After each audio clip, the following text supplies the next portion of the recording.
Shalom kekasih Tuhan, selamat pagi.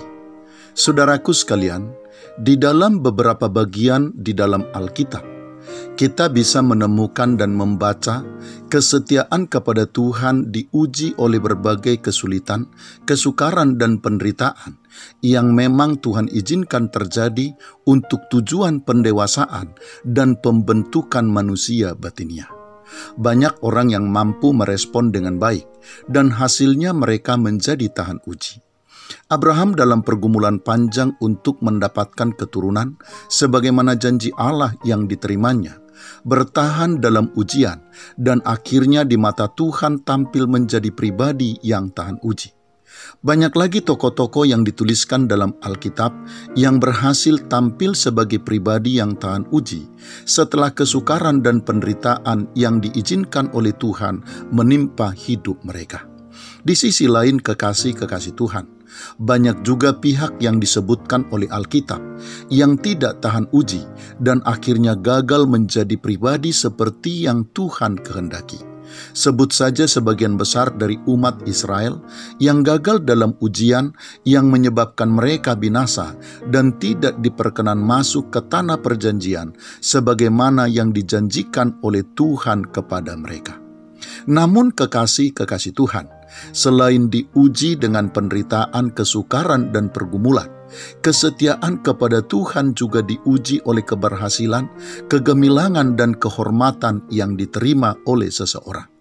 Alkitab menyebutkan tentang orang-orang yang diuji oleh keberhasilan, kegemilangan, dan kehormatan yang diraihnya, tetapi mereka gagal dalam ujian itu.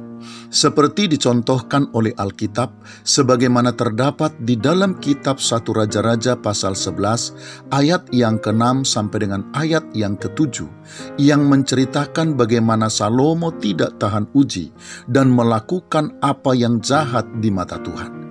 Ia tidak dengan sepenuh hati mengikuti Tuhan seperti Daud ayahnya. Salomo mendirikan bukit pengorbanan bagi Kamos, dewa kejijikan sembahan orang Moab di gunung di sebelah timur Yerusalem, dan bagi Moloch, dewa kejijikan sembahan Bani Ammon.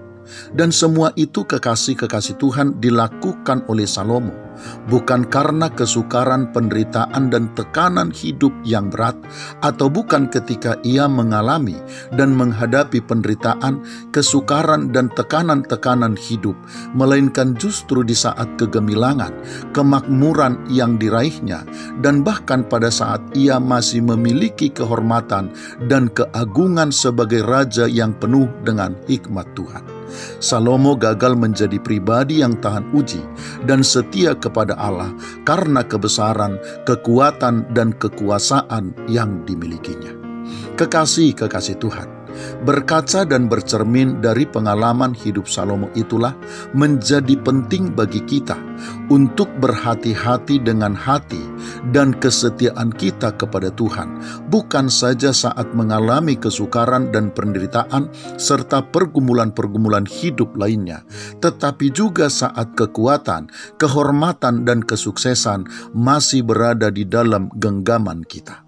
Karena siapa yang mengira bahwa ia teguh berdiri, hati-hatilah supaya ia jangan jatuh. Selamat pagi, Tuhan Yesus memberkati. Shalom.